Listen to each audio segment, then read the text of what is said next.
আমাদের বাংলাদেশের রাজনীতি নিয়ে আর কি কমু, বাংলাদেশের রাজনীতিতে মনে করেন যে এখন সবাই নেতা, কেউ আর জনতা না। কেউ এখন আর জনতা না, সবাই নেতা।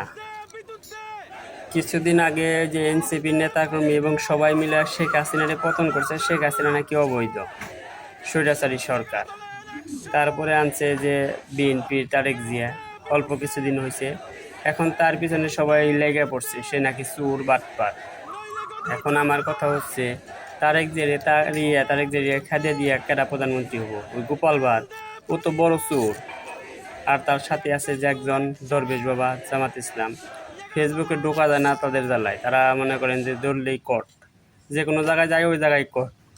জামাত ইসলাম আর এনসিপি রাতে ক্ষমতা দেওয়ার চাইতে দেশ ইন্ডিয়ার কাছে বিক্রি করাও ভালো। এরা হলো বড় চোর। দেশ যেভাবে আছে এখন, যতটুকু আছে এতটাই ভালো আছে। এদের কাছে দেশ দেওয়ার চাইতে দেশ ইন্ডিয়ার কাছে বিক্রি করাটা অনেক বেটার।